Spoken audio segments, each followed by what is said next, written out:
I'm George, and welcome to another round of Drinking and Driving, a connoisseur's guide to lawnmower beer. For me, the ideal lawnmower beer combines the big hop flavor of an IPA with the low alcohol of a light beer. Today we call these beers session IPAs, but before the style became popular, lawnmower jockeys like me made session IPAs the old-fashioned way, with 2 cans of your finest North American light adjunct lager and 1 bottle of your favorite India Pale Ale. There are other beers with less alcohol. Certainly, Miller 64 contains only 2.8% alcohol by volume, and Budweiser Select 55 at 2.4% is even lower. But I prefer Keystone Light with an ABV of 4.2% because it's the cheapest. Snake Dog IPA from Flying Dog Brewery of Frederick, Maryland is not my favorite IPA, but because it is brewed just 2 counties away, it's usually the freshest.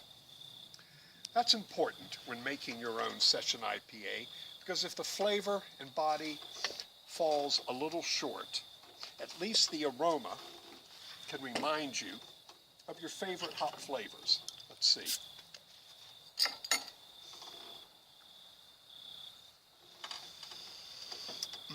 Pungent grapefruit rind, pitchy pine needles, juicy dank cannabis bud.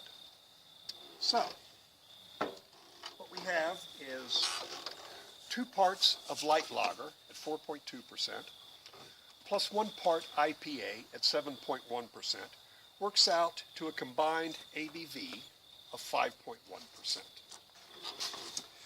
Not the weakest beer you can drink, nor the least flavorful, but good enough for at least 1 acre of mowing.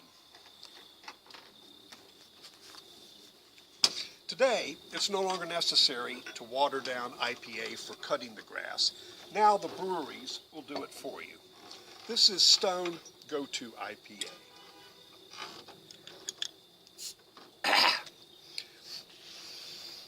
And it features the classic Stone aroma, a face punch of grapefruit, pine, and cannabis. Somehow the brewers have packed 65 IPUs of hop flavor into a skimpy grain bill that yields just 4.5% alcohol. That's really low.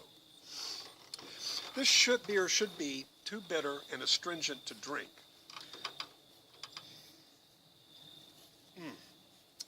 But instead, it's magnificently quaffable. How do they do it? Traditionally, brewers add hops at the beginning of the boil to impart hop bitterness, and at the end of the boil for hop flavor and aroma. But what if you skip the bittering part and save the hops for the end? Well, you get this. Tons of hop flavor with a minimum of bitterness. Stone calls the technique hop bursting.